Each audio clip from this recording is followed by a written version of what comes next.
Hello, good morning. Welcome to the Sunday Supplement. Coming up on today's show, Maurizio Sarri, he's heading for trouble at Chelsea.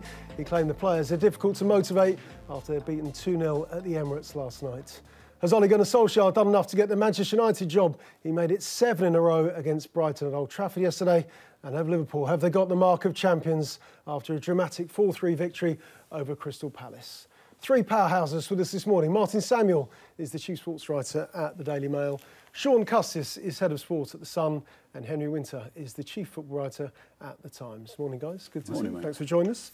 Don't forget to tweet the show at Sunday Sup. The best will appear on your screen over the next 90 minutes. Let's have a look at the papers then. The Sunday Times, they reflect on Liverpool's dramatic win, thrilling win. They say it's a bumpy ride, but they're coming through all these tests. They beat Crystal Palace at Anfield yesterday, eventually 4-3. Wayne Rooney here, timing's everything, but he does say Manchester United must get Maurizio Pochettino to succeed Jose Mourinho as the full-time manager of Manchester United. Big message here from Liverpool, catch us if you can. That's made it onto the back page of the Express this morning. And Maurizio Sarri desperate to seal that deal for Gonzalo Higuain on loan until the end of the season, could turn into an 18-month deal. They desperately need him. They need goals up front in that side.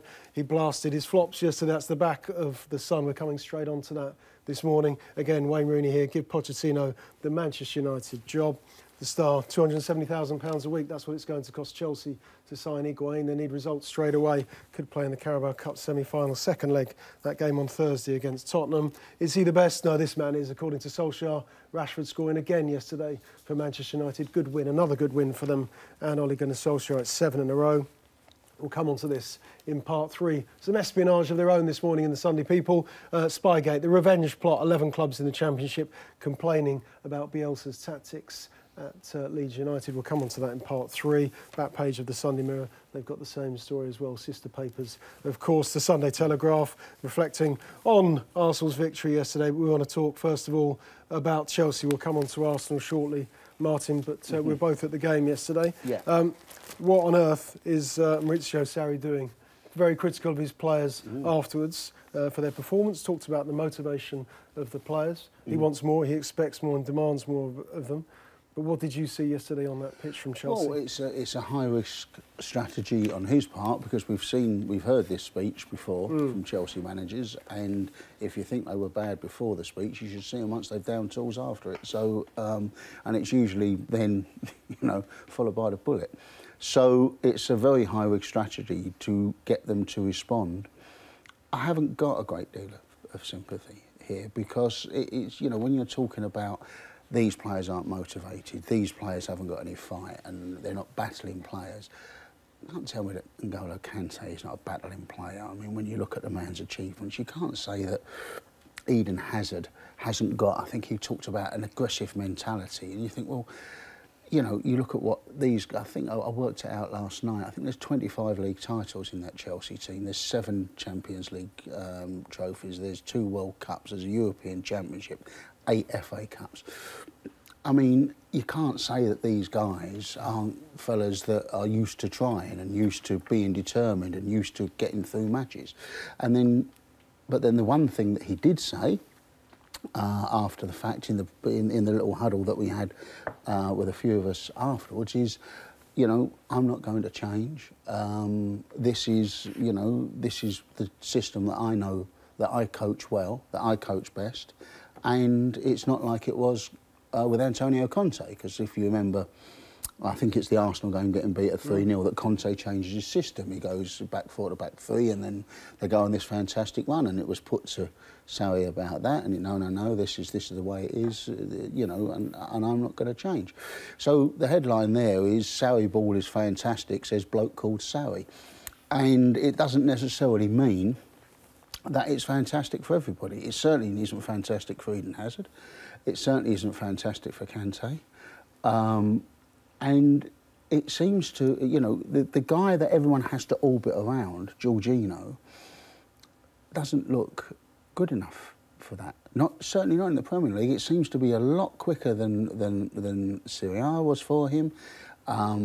Arsenal swarmed around them yesterday. And, you know, when you're holding Arsenal up, as he did yesterday, as they're the most... Oh, they wanted it more than us. When you're talking about Arsenal wanting it more than you, which is the perennial complaint, is, you know, don't they want it enough? Why don't they want it enough? And he was basically saying Arsenal wanted it more than us. And their midfield yesterday was superb, absolutely superb. And they swarmed around Jorginho and they swarmed around Chelsea's midfield. And you've got square pegs in round holes. And then you've got Jorginho, who I think going into the game, the statistic was it's 1,997 passes, creating 15 chances and 0 assists. Now, you can argue the 0 assists could be to do with fellas missing chances. But, you know, he's not a guy, he's not playing the killer pass. And if this is your playmaker's got to play the killer pass. He can't just keep going there and often back towards his own goal. But whatever the system is, presumably it changes a little bit if he gets Higuain in, because then you have a... You've got a focal point. Well, then, by the very fact he wants Higuain in, then he must be thinking, I've got to slightly change this. It can't be... It can't go on the way he's playing it, because every time they get into the last third, they've got no one to hit. So they turn around and they go back and they go back. You put Higuain in there, you've got a focal point of a centre-forward. That presumably is a different way of playing. So what is Sarri ball? And had Giroud on the pitch for 20-odd minutes yesterday, and it didn't make any difference. They didn't sort of suddenly think, right, now we've got a target, let's hit this guy. Well, that's the thing. Martin, can you see what he's trying to achieve, what he's trying to do? Because I felt like a lone voice the first leg of the Carabao Cup semi-final, when everyone told me how great Chelsea played, and I just didn't see. I didn't see the game at Wembley. Yeah. Look, I didn't see that. You can. I mean, hipsters will be crying at their vanilla lattes all over Europe. You know what has happened here, because this guy was going to come in and he was going to show us this football that we've never seen before. And it hasn't happened. Yeah, you can see what he's trying to do, but it's not as if it's anything that you haven't seen other teams do before. And there are certain players in that team that we all looked at and thought, well, that guy is probably the best in the world in that position. I've never seen a better guy in that position. And then suddenly he's not in that position. And, you know, we all know him talking about, and Hazard at centre forward. I mean, if you are trying to say to Eden Hazard, this is the place you need to play your football, at the moment he's a back to goal striker virtually. I think it's also a reminder of the quality of managers in the Premier League, and they've looked at Chelsea, and Chelsea had a good start under Sarri, let's not forget that, and Jorginho was being praised quite rightly, and other managers have just looked at it and said, right, how do we combat Sarri ball? And yesterday, I mean, other managers, other clubs have been doing it against Chelsea in recent weeks, but Ramsey in that diamond formation that Emery came up with completely nullified Jorginho. He was dropping back, he was, as you were saying, Martin, he was swarming around him. He was almost a one-man swarm at times. And I thought it was terrific. So they have been found out. And the question with Sarri, and as you say, if you've got a philosophy named after you, you also need a plan B in this division. Higuain coming in obviously will sort out the crazy situation of playing Hazard in the centre. Hazard is Chelsea's best player. Chelsea fans, everyone who goes there regularly will tell you he's best coming in off the left, give him the ball, give him the freedom. Don't make him play with his back to goal. Got to get more players into the box. But the key thing is, well, the other key thing, apart from sorting Hazard out, which the Higuain issue should sort out, is N'Golo Kante. Whenever he scores or has a really good game or makes an assist or anything, Sarri comes into the press conference with a slight smile on his face saying, Sarri ball is right, I know what I'm doing with N'Golo Kante. You talk to Chelsea fans, and we've seen Kante at Leicester. We saw him obviously when he won the title with Chelsea. We voted him Footballer of the Year. He is best when he's playing deeper. And I think Chelsea's two most important players are not being used properly by Sarri. What is it exactly? Is it a possession-based game with Jorginho at the hub? Is that what Sarri ball is, basically? Yeah. Is that what it is? Yeah. But you remember when Makelele used to sort of break things up for Chelsea? It's a bit similar to that. And then suddenly, after about 2.5 seasons, people thought, I know, we'll go Mark Makelele. And everybody goes, Mark Makelele? That's ridiculous. And that's what started to happen. They jump on Jorginho. He doesn't seem to be able to have the outlets or the wherewithal to get out. And it's been almost quite easy to nullify. People have, maybe they work it out a bit more quickly, but it's been quite easy to nullify. I think they will change the game quite a bit, actually, with Higuain out there, because they will, by nature, get the balls into the box early, or they'll have to. Why do managers have why do they try and be almost too clever. Hazard playing this false nine role repeatedly. It's not just a one-off, as he did against Manchester City. He was lauded for it. It worked, and they won. And everyone could accept, OK, they conceded possession. They said, OK, City have the ball, but they caught them on the counter, caught them on the break. But he's done it repeatedly. And then Henry's just made the point about N'Golo Kante not playing in his favoured and clearly best position. Well, I don't think it's necessarily about being too clever. I always think you can't be too clever. But, you know, cleverness is a good thing. But I just think that sometimes you get these managers that are such strong personalities, and they've got this brand of football, and then they go into a club, and we are going to play my brand of football, instead of looking at your 23 players and thinking, right, what have I got here? What have I got here? And, you know, full credit to Conte, who went in and started doing one thing, and then looked at it and thought, well, this is not working, and changed everything, and ended up winning the league. I mean, and that takes some doing to actually think, I've got this wrong. Do you feel like, as well, the personalities a bit similar? So Conte would have a go at players or pick fights with players. Jose would get into it. Now we've got another one who's slagging off players, and I can imagine the players who got disaffected with Conte last season are starting to think, oh, here's another one. Yeah. He's having a go at us. We're doing what he wants, but here's another one having a go at us. And we could be in another down tools situation. I think that's the most damaging thing he's done. We can talk about the individual tactical things, but I think when you come out and you make as high profile an attack on your players' characters, you know, Martin's listed the titles they've won, the World Cups they've won. I mean, what was it? 24 months ago they were winning the winning the title. The majority of the players in that team. I thought that was extraordinary. I mean, it's pretty much the first rule of football management is that you show respect to your players in public. I mean, it's measured and very, very deliberate, because he said, look, I don't want anybody to misconstrue what I'm about to say. So on that basis. Yeah, so on that basis, I'm going to say in Italian to make things very, very clear. Very, very dangerous. I mean, those players, we can have a sort of broader debate about, are players too soft in this generation? They can't take criticism and all that.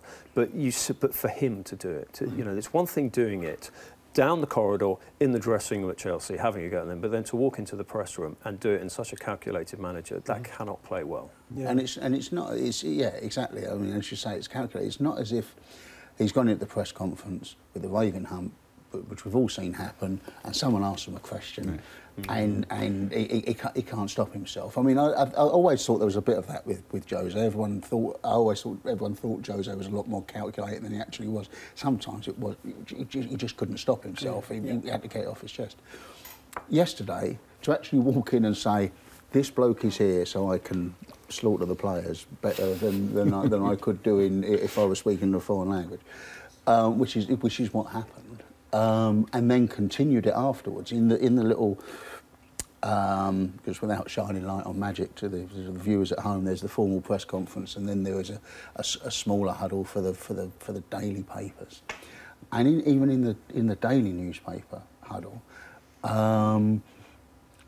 He kept, you know, you asked through the translator. You asked Sarri. The translator was in his ear the whole time, and then he spoke in Italian, and it was relayed back to us.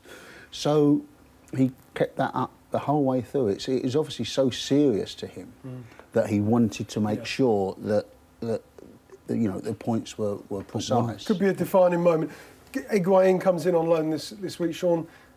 Does this signing? It's his signing. It's his player. Exactly, it's a player who's worked with that incredible season back in 2015-16. Does it have to work, or else? I think it's very important to him, and I think one of the points of bringing in Higuain is he's going to sort of stand there and say, "This is one of my men. This is how we do it." He's on the training field, and I can imagine him almost going through him and Higuain understanding it instantly, and therefore he's the man he will default to. That said, They did sell Higuain as well, whether that was his decision or his board's. He did sell him. But I think he will very much see him as his man, his talisman, if you like, and everybody better watch how this fella does it, because, I mean, look, he's a proven goal scorer everywhere. And he will almost see him as an ally, a real important ally. And for all that, I don't think they're not going to buy him. The whole point of this isn't actually looking to buy him. So it looks like a bit of a short-term fix in some ways to get him out of it. There's no absolute guarantee he'll stay beyond the summer. So I think it feels, as I say, it feels short-term just to get them back into challenging properly for top 4 spot. It's a classic Chelsea short-term fix, and you must think all those people who are working hard in the academy, whether the kids, the coaches, the parents thinking of sending their kids to Chelsea's academy, why, when there is clearly a roadblock? Hudson-Odoi yesterday, I mean, comes on with 10 minutes to go, doesn't he, Neil? And you're looking at the game that Pedro had, and you're looking at the game that Willian had. And if you were that kid, you must be sitting there looking at it thinking, it's not like I'm being kept out of the team by Lionel Messi here. I mean, these guys, it's not like they're ripping Arsenal apart. Why am I 10 minutes 2-0 down? It's all about the short term, it's all about getting trophies now rather than the long-term development. We need to talk about Arsenal as well, because it's a good win for them yesterday. Considering the week they've had with Ramsey signing for Juventus, pre-contract, so he'll leave at the end of the season.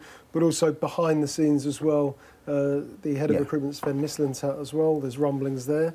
Does the victory paper over the cracks? Well, the thing with Arsenal is that these sort of results happen, don't they? They put 4 past Tottenham early in the season, 4-2 against Tottenham, and then, you know, you'd like to think, oh, this is a corner turned, and you know this is fantastic, and here they go. But then if you saw them against West Ham the week before, when they could not have been more disappointing, then you think, well, it's hard to read too much into it, if you know what I mean. You look at it and think, well, this is a good win. This is a really good win, and they were the better team, and they thoroughly deserved it. And when they scored their first goal, they could have had 2 or 3, certainly a couple before that, you know. But you look at it and think, well, what does it mean? Because you've seen them do that.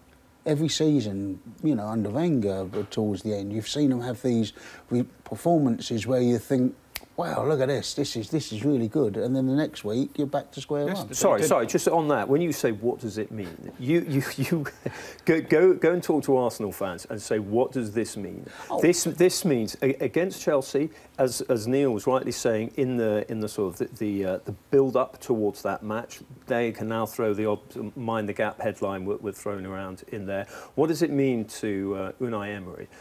It shows that tactically, you two guys were there, tactically they were fantastic, particularly in the first half, the way he set them up to nullify Jorginho, as we've said. I mean, it's great credit to Rams, as you said, he's signed his pre-contract with Juventus, but there is a player playing with his heart and soul, and that is a long-term thing with Arsenal. Why are they allowing him to leave? But fair play to him as a professional.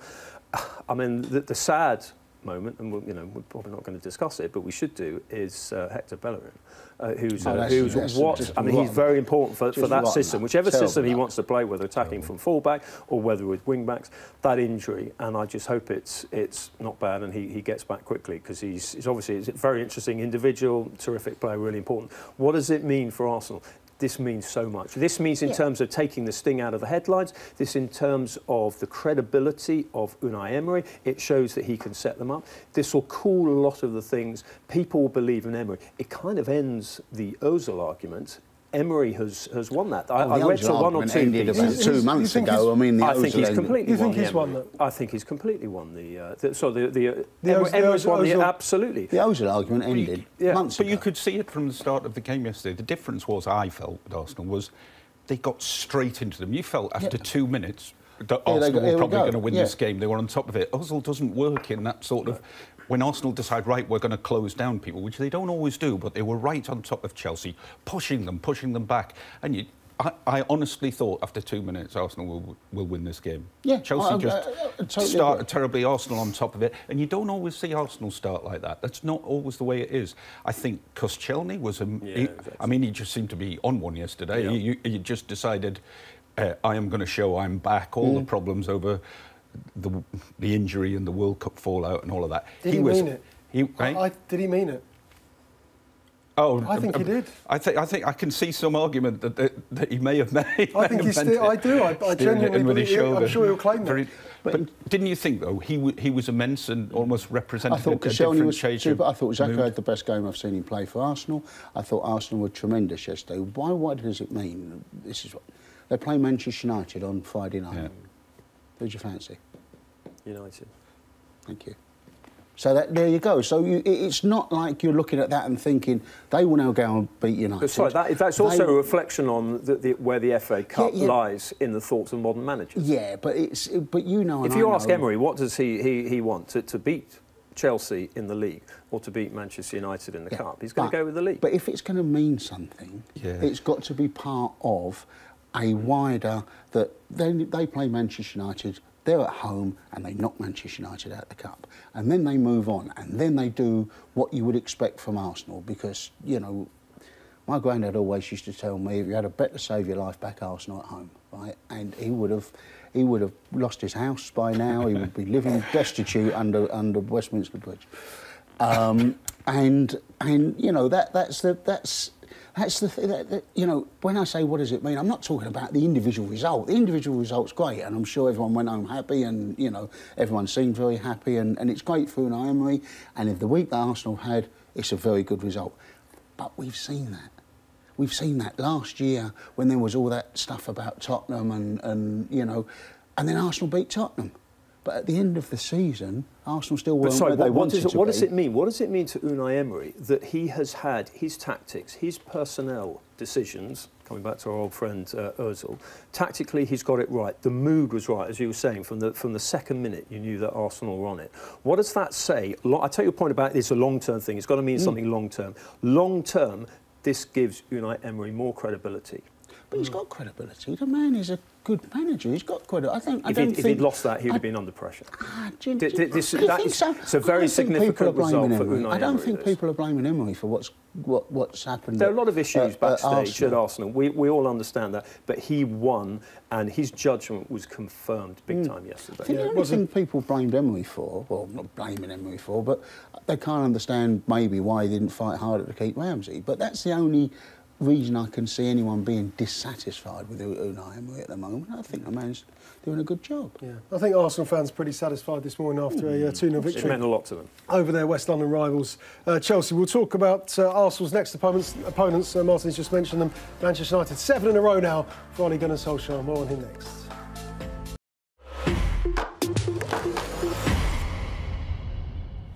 Welcome back. Now, Henry thought Mourinho would still be the job on Boxing Day, didn't you?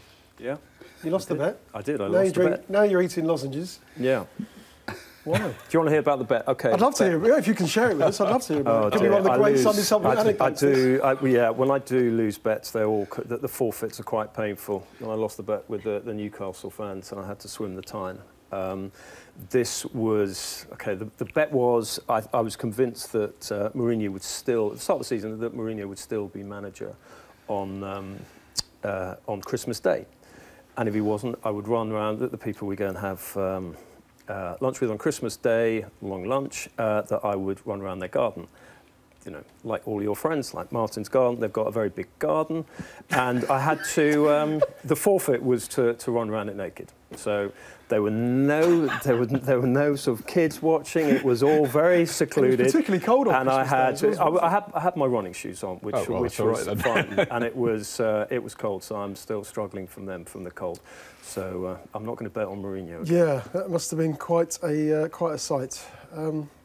What about the site at Old Trafford at the moment? 7 in a row for Ole Gunnar Solskjaer.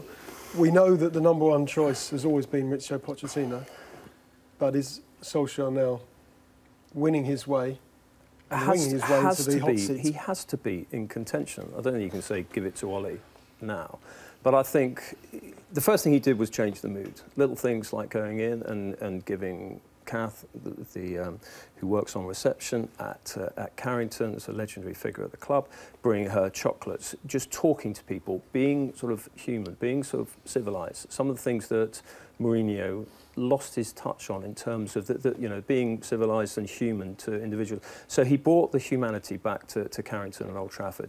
He brought the smiles back to the place.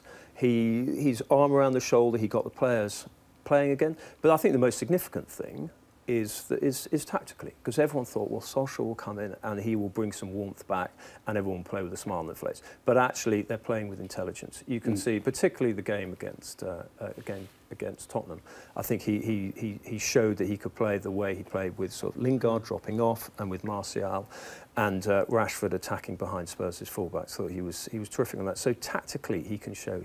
So if this is a very long audition till the end of the season, and it's the second audition because Pochettino is clearly the favourite, I think he's passing every... he's getting callbacks in theatrical terms. He is getting brought back to do audition after audition because he is good, and he should be respected as a tactical coach as well as a sort of an emotional coach. I think you can see it in his use of Rashford. Manchester United are playing with the handbrake off, and Rashford is the symbol of that. I thought his goal yesterday. Look, we've seen him do that with England, particularly at Ellen Road in the warm-up friendly before the World Cup when Southgate played him through the middle, and he showed that, and he is developing because he's got this hunger to learn, Rashford. He's obviously got the skill, the finesse. You saw his quick feet yesterday. He's got that phenomenal pace as well. And he's got that tactical intelligence to play a sort of range of positions if he needs to play out wide or he needs to play through the middle. I think his calls in terms of leaving Lukaku on the bench, bringing him on, I think every decision he's made so far has been right. But look, there will be bumps in the road ahead, and there will be bigger tests to come. But so far, if there is an audition going on for Ole Gunnar Solskjaer, he's winning it. How can players change so quickly, Shaun? From the Mourinho era, and we could see which way that was going. But just like that. I think where Rashford benefits as well is that the first thought of the United players now is to look forwards. To look ahead of themselves, whereas Mourinho, a lot of the time it was turn around, go back, go sideways and stuff like that. Now it's forwards. They're looking for Rashford to make the dynamic run. Pogba's looking to pick out the gap through the middle. And it's really... And they know that's the way. So they're running. I do think we've got a bit of a way to go with Solskjaer yet. I'm really enjoying how Man United are playing. But some of it reminds me of the Di Matteo era at Chelsea, whereby... That turned out all right. Yeah, it did. I remember distinctly the Napoli away game with Chelsea, which was the most horrendous press conference with Lampard there, with Villas-Boas. You could feel the tension in the room, that this is hopeless. This is so low that if you or I went in there, Chelsea would be lifted. Seriously, the only way was up. And you get a little bit of that feeling with this, that Solskjaer's come in and he is riding a bit of a crest of a wave. But I can see the argument why the United fans are starting to think it wouldn't be a bad idea to give him the job. But there are still big tests to come. He has had a good run of fixtures. There's only been one, what you would call, really difficult opponent, which was Tottenham. So you'd look where you are in a month, I think. Yeah, I mean, it's OK for us to talk about it around the table, Martin, but in that boardroom, will Ed Woodward be looking at this situation thinking, maybe we've just found our next Manchester United manager? Would those conversations, however quietly, however furtively, would those kind of conversations be taking place? Yeah, well, if they're not, he's mad, because I cannot see how you can look at... If you're going to get rid of a manager because of results, then you can't act as if results don't matter. I mean, if Mourinho's results had been this, they wouldn't have sacked him, would they? So if results can cost a manager the job, they should certainly be able to get a manager the job. And you look at Solskjaer, he couldn't have done any better. They haven't dropped a point. They haven't lost a cup match. He could not have done any better. So if that doesn't count for anything, you think, well, what could you have done to get the Manchester United job? And everyone talks about Pochettino, and I can quite understand that. But there is an issue with getting Pochettino out of Tottenham as well. You can't just say that, oh, well, what we'll do, we'll just go and get Pochettino anyway, because there's somebody at the other end who's going to have something to say about that. So this is a far easier...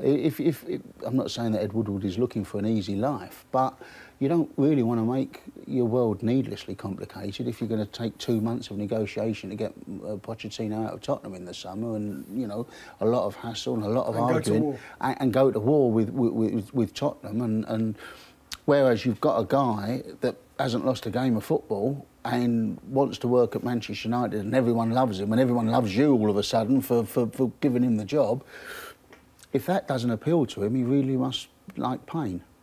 So, you know, and I don't think he does like pain, you know, so... Yeah, of course he's had enough anguish. Of course, he's. You can't really judge that. If he has a decent run in the Champions League, and if he gets them into the Champions League position, then that is going to be a very interesting meeting that Manchester United's power brokers, Woodward, talking to the Glazers, will have to have. These little touches, are they designed to get the job there? Henry mentioned bringing in the chocolates on his first day. He's moved into a house in Manchester. Including Alex Ferguson. And Alex Ferguson being happily welcomed. He talks about Rashford, one of the best. He wouldn't swap him for anybody. He's talked highly of other players in that Manchester United team. Has this now become Solskjaer's strategy to get the job?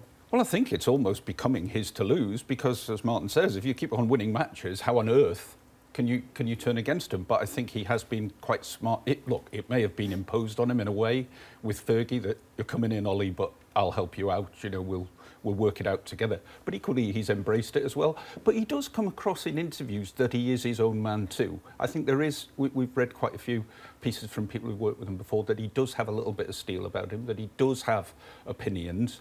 I talked to Rio Ferdinand about him last week, and he said you'd be surprised. There is an edge. He can be quite cutting. He can make judgments on players without dithering. So I think we shouldn't just think of him as just smiling Ollie who's just brought a feel-good factor and that's all he's got, because I think he clearly does have... I think Cardiff was clearly a very different situation. This is where he feels more comfortable, more with it, as he does at Mulder as well. And you can't beat the feeling that he's got going around there at the moment, which is something I don't think Jose ever grasped, that you know, a feel-good factor can cover up a lot of sins at times, can't it? It makes sense as well that Solskjaer is a good manager.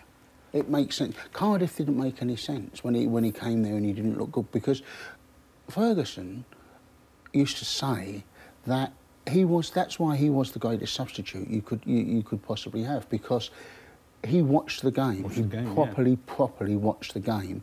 And so when you were going to bring him on, he could tell you what he needed to do. He could tell you which side he needs to play on, you know, how he needs to go at this defender, or that, you know, that's where the gap is, that's where the hole is, that's and I need to go on that side and go.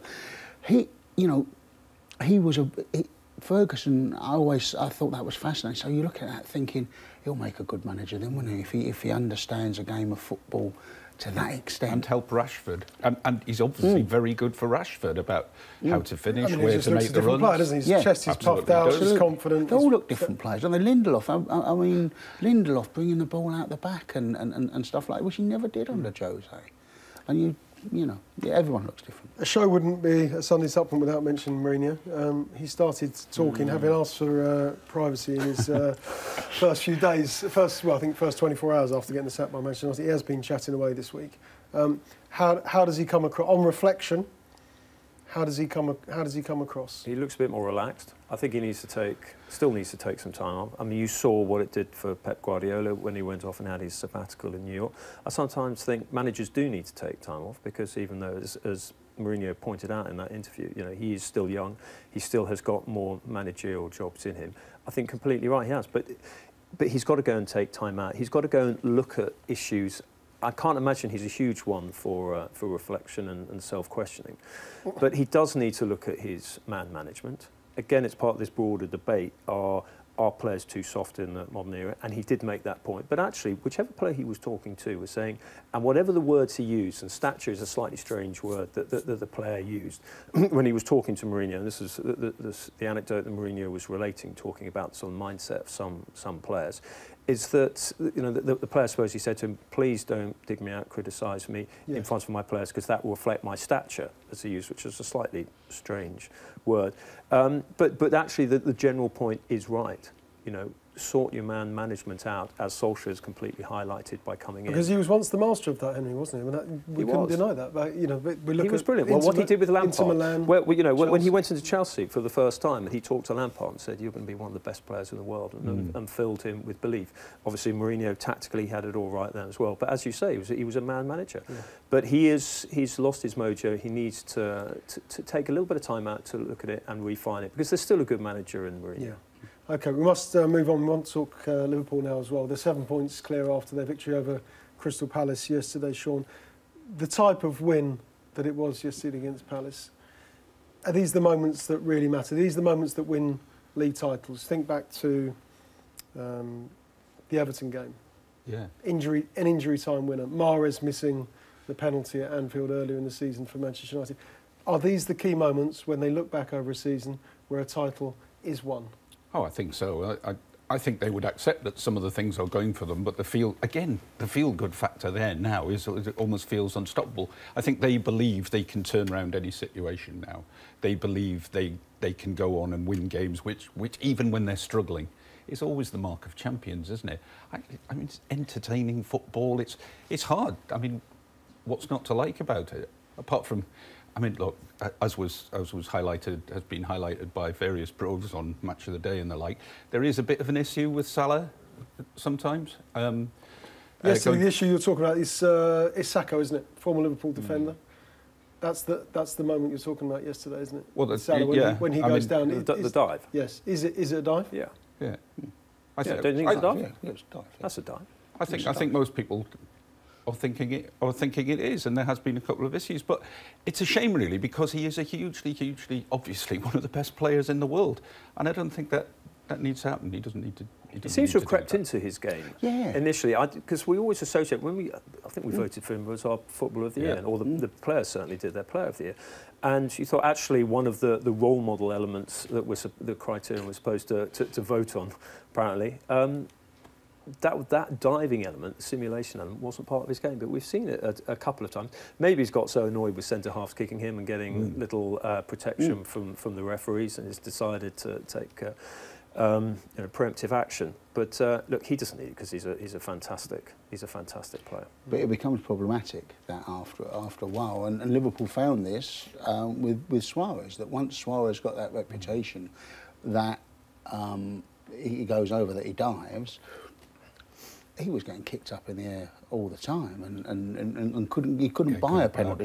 He couldn't buy a penalty by the end of his time at Liverpool, Suarez, because no one ever gave it ever, and you know that becomes a problem because Salah is fouled a lot and will win penalties without doing that. But with all the scrutiny that is on the diving at the moment, I'm really surprised players still resort to it. I mean, there was a shocker by Jamie Vardy the week before. Absolutely. It's not just Salah. Jamie Vardy the week before. They think that they're about to get clattered, so they're trying to take some preemptive action by trying to limit the damage. There is an element of that, because there's no doubt if you stay on your feet, you probably won't get the penalty. Even if you're kicked very hard, you probably won't get the penalty. So I do understand sometimes why players will go down if there is a modicum of contact. And in Salah's case yesterday, there may be of just very slight contact, so they do go down. Sometimes, look, players I think who jump out of the way, who don't want to bag the foul, immediately get up, hands up, sorry, off we go. If you do that, you go down, you start rolling around, then I'm afraid you deserve everything. What would help if referees were prepared to rewind a situation? So a player takes, I mean, Lacazette yesterday, he could have gone down earlier, but he carried on, he scored a fantastic goal. But if he'd missed that, it'd been fantastic if the referee said, no, actually, I'm going to take you back to the foul and award you a penalty. Because then maybe players would stay on their feet more in the future. Just to finish off on this chat, Henry, has Klopp, he said that his achievements in the past with Dortmund, ignore that. It's not about what I did in Germany. It's about what he is doing with Liverpool. But will those players turn to him in these final few months, in what is clearly the title running? Well, absolutely. They'll look back to what he's done, the fact that he has been over this, the final furlongs before and successfully against Bayern Munich. So clearly he's got the ability, as he showed at Borussia Dortmund. I think Klopp's playing it absolutely brilliantly. I think the way he deals with the media, the way he deals with the constant questions about can they deal with it, can Liverpool deal with the pressure, the way he throws in little jokes every here and there. I mean, it is a masterclass in managing expectation while keeping this momentum going. When does that change, though? At what point does he have to accept? How many games into the season will he have to accept? You're in the title race here. There's no other reason you're being top of the. You're top of the table, 7 points clear at the moment. But everyone looks at him as this sort of very emotional figure. I think he knows he's in the title race. I think he knows he's in the title race. He does get told every day. But actually, I think he's very calculating. You know, the sports scientists, the dietitians have got. This is not just some sort of very charismatic individual bouncing around the sort of technical area, throwing out little toffees to the press and being absolutely brilliant with these players. He is a very calculating, intelligent, scientifically minded individual who will know exactly what he's doing, and he's very mathematical, and he will probably start celebrating when the table tells him to, maybe 2 weeks from the end of the season. But he's in a dogfight with Manchester City, because Manchester City aren't going to give this up like that. No, certainly not. If he wins it, he is, without a doubt, one of the great managers. All time ago, because he would have won titles in 2 countries where he shouldn't have won the title. Borussia Dortmund shouldn't win the title ahead of Bayern Munich when you look at the strength of the 2 clubs and the way German football is set up. And really, looking at Manchester City last season, Liverpool shouldn't win the title this season.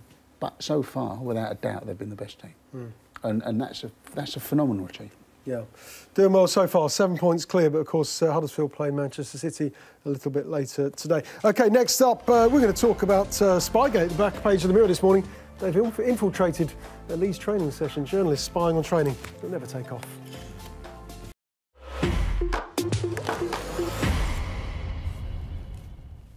Welcome back with us this morning. Martin Samuel's just been educating us on the best Chinese restaurants to eat in London. Just one very good one. Shaun Custis is with us, and so is Henry. Let's just remind you what's in the papers this morning. The Sunday Times leading, first time on Liverpool, their victory over Crystal Palace. It's a bumpy ride, but it's a winning ride for Jurgen Klopp and his Liverpool side. The message from Anfield, catch us if you can, after that victory over Palace. Higuain on his way to Chelsea after their 2-0 defeat at Arsenal last night. £270,000 a week. They want to be rewarded with some goals from the former Napoli, Juventus striker. Back page of The Sun, give Pochettino the job. This is Wayne Rooney's message. Despite Ole Gunnar Solskjaer and that massive run that they are on, 7 wins in a row now for Manchester United. Old Solskjaer talking about Marcus Rashford on his 150th appearance for United, saying that he is one of the best. Let's get on to this subject now. And it's Spy another day. The Sunday Mirror infiltrating Leeds United's training session before they played Stoke City yesterday, lost against Nathan Jones's side, Shaun. Bielsa called a press conference earlier in the week to talk through his PowerPoint presentation. He spied on every single team in the Championship that Leeds have played so far this season. Where are we with this? We know that 11 clubs, it's in some of the papers this morning, 11 clubs have complained or written to the Football League outlining their objections about Sarri's tactics. Well, how do you see it? Some people think it's over the top to be moaning about it. Other people think it's not the right thing. Yes. I think there's a bit of I think there's a bit of hypocrisy about it in journalism, actually, for people to say that. We all know that journalists have done it with England. Everybody around this table's done it. Everybody last week around your table's done it. We've all watched England training to try and find out what's going on. Henry's even written about it, I think, in his book. So it does happen. I mean, Bielsa's Vanarama compared to Henry when it comes to Vanarama League. Compared to, you look for spying, you look for vantage points to watch England training. It's been done for many, many years. It has been, and we all know it. So to criticise him, we all know it. Does everybody knows it now, Shaun? But did everyone know it before? I think so. And the FA knew it. And as you made the point during the week, you do it because you need to write informed pieces about what you think is going to happen to match, how the team is going to set up, what you think the tactics will be. You needed to do it. It came about because one or two of one manager in particular was being economical with the truth about player fitness. And so I think people needed to find out, the media needed to find out exactly whether I think that's a good point that fit. Henry makes, that managers weren't being straight, weren't telling the truth, were saying players were injured when it they does weren't. leak out in other ways. I mean, it does come from players, it comes from agents, it comes from families as well. I think, in fairness to Southgate, he stopped all that. I think in terms of it's a much sort of stronger. But do you not agree that it's no, not really right for us to say? You said the EFL, the FA should really take action, but we can't really sit here and say I think that it's more of an when we've done LMA the issue of respect between managers. LMA. Sorry, LMA. Sorry, LMA. Yeah, no, you said LMA. Yeah, I think absolutely. Yes, I think LMA. Nobody said LMA, absolutely. EFL and FA. No, I think it's a more In an your LMA tweet. issue. Conduct. Yeah. No. I said, look, I said the AFA. Learn how to read. The I've FA got your and tweet the here if you FA want me to and read the it out. EFL are looking into it, and they can, they Henry, are you said investigating. LMA needs to respond to this, let alone FA and EFL. Yeah, but I think that the LMA is the key thing because it's the respect between managers. And it's interesting, I'm sure we've all had this conversation with managers and coaches, and some of them are annoyed by it, some of them are just shrugged. I was at Lee Johnson of Bristol City was just sort of shrugging his shoulders slightly about it yesterday. I think Nathan Jones at Stoke just went and changed his tactics, and that sort of worked yesterday against Leeds. I think that I don't understand these calls for Bielsa to be to have a touchline ban or a substantial fine. I think it should be, a warning. The EFL, coming back to your point about the EFL have obviously got to either strengthen their rules because the E3 rule at the moment is fairly nebulous. I think training grounds will maybe go and plant some more trees. I think I've tweeted about that. You've probably seen that, Shaun. Yeah. But actually, but there's a general thing on Bielsa here, and the point he was trying to make when he had that PowerPoint presentation was to make the point that, listen, my scouting extends beyond one individual spy. But you must accept that you can't really. I thought this was one time where you think I can't really be on the moral high ground on this one. You have to accept that you can't. What is the difference between us doing it? I'll tell you what the difference is. We don't sign up to an article of faith saying that we will behave in good faith towards every England manager. We're newspapers. Yeah.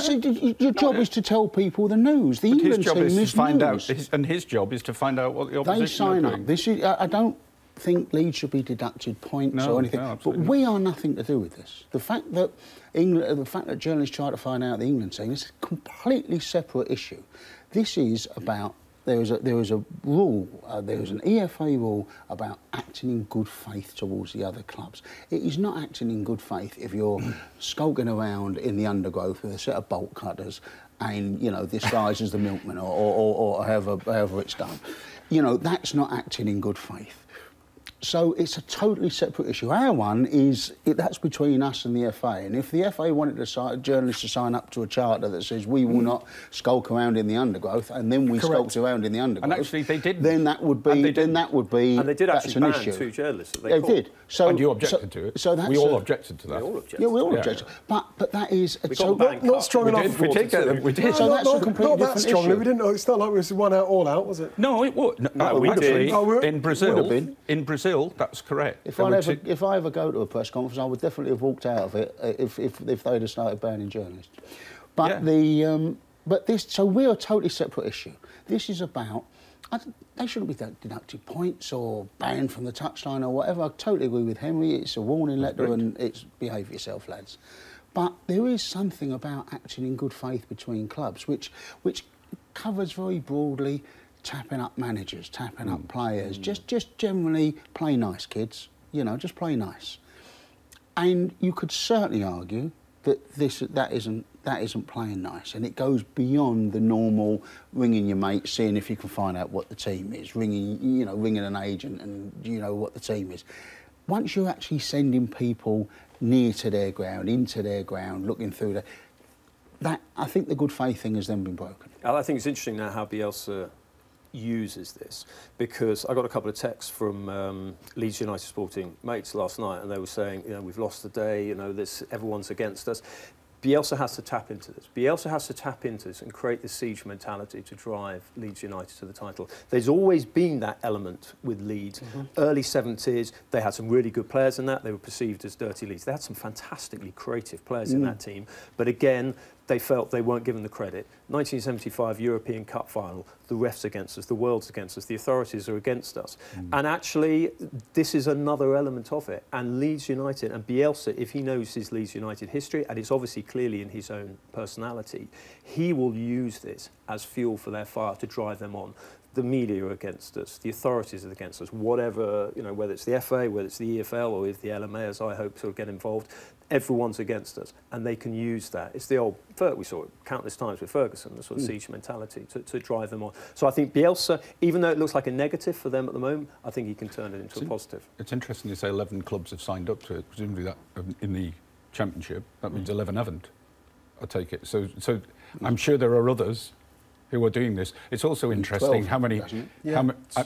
He's 12 haven't, doesn't it? Yeah, whatever. Well, it is, yeah. I didn't want to embarrass you, Yeah, E-grade maths over here, by the way. Well, indeed. It's interesting that there's quite a lot of managers and coaches who are quite annoyed that he's getting praised for doing this as well, for showing these presentations. They're all going, we've done this, this is what we've done. I remember many, many years ago, Don Revie had dossiers with the England football team. Dossiers, probably did it at Leeds as well. Interestingly, it was Leeds as well. Dossiers on opposition players. I remember the press ripping it out of him for that, and the players who used to joke that they kept their card scores on the back of these dossiers. And Revie, and we consider Revie was a bit of ahead of his time in all sorts of aspects of the game back then. So it's been going on a long time. I might champion Sam Allardyce for doing it in the Bolton days. It's not. Some of the stuff he's doing is not a revolution. Lots are doing it, and I think there's quite a few managers who are a bit upset that it's not. That was the first thing that Frank Lampard said at St Mary's when he walked into the press conference. He said, all right, lads, you ready for your presentation? We do analysis too. And that mantra, we do analysis as well, is echoing through a lot of managers. But they certainly did it yesterday, Derby, because they beat Reading 2-1, didn't they, at Pride Park? You were over the road, or down the road, at Nottingham Forest, 28,992. You were one of them yesterday, Henry. They've appointed Martin O'Neill. Of course, the emotional pull, the emotional ties that O'Neill has with that club drew him back to the City ground. Is it going to work? Well, he needs some help in the transfer market. He's already bought in Ben Alloon. He needs one or two other players. He needs a wide player. But the atmosphere there was, obviously it was disappointing. They lost Bristol City with a better team. They've got a really good young manager in Lee Johnson who's driving them, and they're obviously a team to watch. They're on a good run. But the atmosphere there, I mean, it's one of the great grounds to go to and watch football, partly because of the setting on the Trent. You know, you see all the fans walking over the bridge, and everyone's flocking there. And they had a spring in their step because Martin O'Neill was coming out. And there was a lovely little cameo before I was late as usual, and there was a father standing in front of the European Cup winning team. The photograph outside the ground, huge, great photographs with the line unique across it. And his son was there, and he was pointing out to his son, "Well, that's Martin O'Neill, that's our new manager." And the kid, it was really sweet because the kid was absolutely transfixed. He'd tell me about him, what was it about, and his father was there. I think they probably missed the kickoff because he was talking about what happened. Probably delayed the kickoff for you, did they, Henry? Yeah, well, they would for you, but in terms of this was greatness, and Martin O'Neill's legacy and his reputation is being handed down, but from parents to children, and it's fantastic. But look, we can over-romanticise it, whereas O'Neill's got to be a pragmatist. Obviously, he was missing some defenders yesterday, but he needs to strengthen that defence. What about the idea But it's a madcap division, the Championship. I know we always focus on the Premier League on this programme, but the Championship is one of the best divisions in Europe. We just mentioned Bristol City. Look at the run they're on, look where they are now, just outside the playoffs, Henry. Yeah, it's fantastic. And then you look at some of the results, and you look at Frank Lampard and his development. You've got this amazing coach in Bielsa there. You've got Martin O'Neill going back. I mean, it is extraordinary what's going on in the Championship, and it is an absolute dogfight. You've got so many teams who could get into the playoffs. I think there's 2 points. Correct me if I'm wrong here. You've got the table in front of you, Neil. Well, you're the maths expert. I think it's, Mr. Maths, yeah. Here we go. I'll tell you what, that surprised a few teachers back at my old school, that Mr. Maths. I think there's about 2 or 3 points separate 8th and 15th in the Championship at the moment. I mean, it's ridiculous. You look at where Nottingham Forest are. they've lost a couple of matches, and suddenly they're like 1 point or 2 points off 15th place, and you're thinking, when that guy left, when Kane left, they looked like they were in the playoffs. Now they're 2 points off 15th. It's on the back of 2 defeats. Am I right? Well, Stoke are right down. Stoke are there on 38 points. Yeah. And Hull are 8th on 40. So it's 2 points. It's 2 points. Thank you very Luckily, we much. deal with words. That's what we're the experts on. Ladies and gentlemen, thank you. Thank you once again. Your argument adds up. Once again, I thank you. Yeah, let's you know what? Let's move away from the Championship. We're not very good at talking about league tables and points and who's got what. And who's doing You what. speak for yourself, mate. I nailed that. You almost did. I think I did. You almost. I think I said 2 or 3 points. OK, we're going to move on. We're going to talk Tottenham. They're without Harry Kane for the next 6 weeks. What will they do? More on him coming next.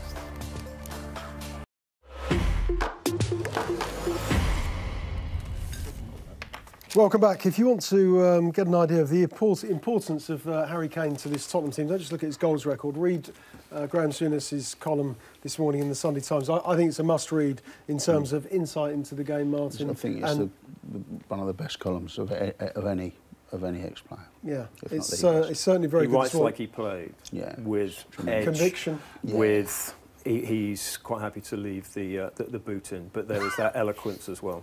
Yeah, very good. Shaun? Yeah, brilliant.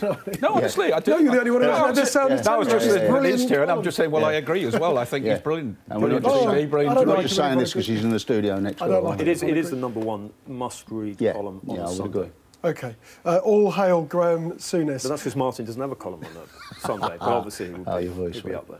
OK, let's move on to what he actually says. Absolutely. It's a great column. Anyway, but he says that Harry Kane, he said, I'd say he's only behind Lionel Messi and Cristiano Ronaldo as an influence, in terms of his influence on a team in the world right now. He's a bigger influence than Neymar and Kylian Mbappe at Paris Saint-Germain, and has probably moved beyond Luis Suarez in terms of his importance to the Tottenham side in that particular instance. Martin, is he right? I think you can certainly make that case. I do, because you look at how far ahead PSG are in the French league, and you just could a 9-0 win for them last night, exactly, and you can argue that either one of those players, and they would win, walk away with the French league. You look at Suarez, and there's Messi there, so Messi is the key to the Barcelona team and has been for so long. Ronaldo's out on his own. There's not too many like Kane. I mean, and I know people then quote the statistics about, they've won as many games without him, or even maybe records better without him. I was reading somewhere last week. But he's of such importance to Tottenham, such importance. And Tottenham get very offended, and Tottenham fans get very, when people talk, you're a one-man team, you're a one-man team. And especially when Pep Guardiola says it. Yeah, particularly when Pep says it. But they are a one-man team, but not in that derogatory way. They're a one-man team because he is one man. And once he is out of there, they haven't got anybody like Harry Kane to play. You can find ways around it, more and Dele Alli, and you can juggle your players about and find a different way to win matches. But there is no other Harry Kane, and I think if he was Chelsea's striker, Chelsea would not have a problem this season. Sarri ball, we wouldn't necessarily be analysing Sarri ball and thinking, oh, well, why doesn't this work? He's been magnificent, absolutely magnificent, and he's just such a standard bearer for Tottenham. He's the guy that drives them in many ways, in the way that Alan Shearer drove clubs that he played for. Yeah. And nothing wrong with that. And nothing wrong with that. He's two players. He's a 10 and a 9. Yes, he is. And you've seen it, we associate him with being a number 9, scoring the goals, but actually he is so clever at dropping off as a number 10, as he did sort of earlier in his career, and creating the space for Spurs players to run into. For playing this one, his passing is fantastic. He can drop off and ping those balls. People say Tottenham's problem is, they haven't gone out and bought somebody who can come in for Kane if he's injured, but that's actually very hard to do. You talk to people at Tottenham. which striker you'd have to go out and spend, I don't know, £50 million, £60 million for a guy who, and you say, well, you're very, very good, but you're going to have to sit there unless Harry's injured. That is so hard to do. So I understand why Poch is talking about, well, I might have to use Dele Alli. I mean, you get round to Chelsea situation there if you start doing that. Why he would say Dele Alli. And you can look at Llorente and say, well, he's probably a very poor substitute, but he does do a bit of a job for them. You look at Janssen training for the under-23s and you think he probably won't. But Llorente may well have to carry some of that and may well have to prove himself. And he's not completely incapable. But to get a player even near Harry Kane and says to sit on the bench, I think is virtually impossible. I think Dele Alli's actually got the skill set to do that, to stand in for him, because he's strong. He can take. He's got the feet. He's good in the air. He can run in behind. He's got the intelligence. He's got the team ethic. The willingness to do anything for the team, which is a hallmark of Pochettino teams. I think he could absolutely do it. You mentioned, Martin was mentioning earlier that Lucas Moura possibly could do that, but I just think Dele Alli, he could definitely, he would be a very high-class stand-in for Harry Kane. Yeah, certainly going to need to be influential over the next 6 weeks or so. Shaun, I'd like to talk about Newcastle as well. Big win for them yesterday, really important win. Mike Ashley back in the director's box. We're told that he also met Rafa Benitez after the game. Is the relationship between the two, is there a healing process? Has it begun? Oh, well, I don't know whether we're really at that point. I'm not trying to go as far as that. But it was interesting what we've been talking about the FA Cup over the years. Newcastle, the other night at Blackburn, it was strange. There was a lot of praise pieces for Newcastle fans for going to Blackburn, which is something Newcastle fans do all the time. They go to all the away games, cheer on their team. But the way they did it, the way they responded after being pegged back to 2-2 and won in extra time. I haven't watched a Newcastle game for quite a while where I've actually thought at the end, brilliant, I really enjoyed that. 4-2, and you felt like there was a bit of a feeling, that upbeat feeling going into the next game. And had we not won that game, I think Cardiff would have been very difficult. But they carried that feeling in. Longstaff had a good game, who most people wouldn't have heard of. He's playing against Cardiff as well. There's a bit of here's a new lad on the block which everyone always likes. Which everyone likes. We haven't had to go out and spend money because Mike doesn't like that. And here he is, and playing really well in the team. And it's somebody, who we can hang our hat on. And there's been a really uplifting feeling this week. That doesn't mean we want Mike Ashley to stay, but equally, the whole thing with the Kenyan buyout has been pretty farcical, a bit like Amanda Staveley's was. Martin wrote about how Kenyan had said he's still interested and stuff like that. Then we wrote about the fact he was looking for £1 million investors, little £1 million investors all over the place, which immediately starts you thinking there's going to be a struggle in the transfer market. Is what he's trying to do? And I think it's all had to be accepted now that one's gone away too. So we're stuck with Mike Ashley. I think Ashley wanted Peter Kenyon's bid to come through. I think I think he actually identified Peter Kenyon as someone that, likes football, loves football and would run a football club, and he would be, he would think that would be a happy ending. Here you go, Peter Kenyon's now running the club, and it doesn't look as if that's going to happen. No, it doesn't, does it? But still, good win though yesterday for Newcastle up at St James's Park. OK, next up, we're going to pay tribute to David Wagner. Left Huddersfield last week, but who will take over? More on that coming next.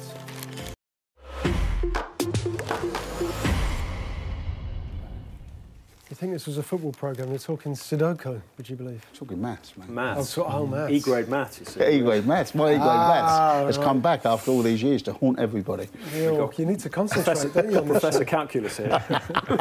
So, let's do some calculations on Huddersfield. They've got 11 points at the bottom of the table. 100% to go down. 100% to go down, says Martin. It looks like the manager felt that way as well, David Wagner, because they've lost 8 of their last 9 Premier League matches. They're playing Man City, who've scored, 19 goals in their last 3 games. Probably a good time, if any, to walk away. But how do you reflect on the job that he did at Huddersfield Town? Well, in terms of his leaving, whenever a manager leaves a club, it's invariably slightly messy. But David Wagner and Huddersfield Town, particularly the owner, Dean Hoyle, have handled it with such class, with such dignity, which in a way defines David Wagner's time at Huddersfield. We always remember that the emotional of the promotion. But there's just something about him. He's got. I went to one of the Huddersfield do these fantastic breakfast clubs, which Dean Hoyle, who lives in the area, couldn't believe. And was shocked to find out that there were local kids who were going into schools without a proper meal, because whatever it is, poverty, broken homes, we all know the sort, the issues in modern society. And he addressed that with his breakfast clubs. And David Wagner, community-minded individual, completely got behind it. And I went to one of these breakfast clubs, and there were about 100 kids in there who probably wouldn't have been sitting down to one of Martin's famous maths classes without they were sitting down on an empty stomach, and it was it's like trying to run a car with no petrol. And so what Huddersfield and David Wagner and Dean Hoyle did, they set up these breakfast clubs, and they've been absolutely brilliant. Anyway, I went along with David Wagner to see. The club didn't really want the publicity as such. I just think they were sort of proud of what they were doing and just wanted me to share it.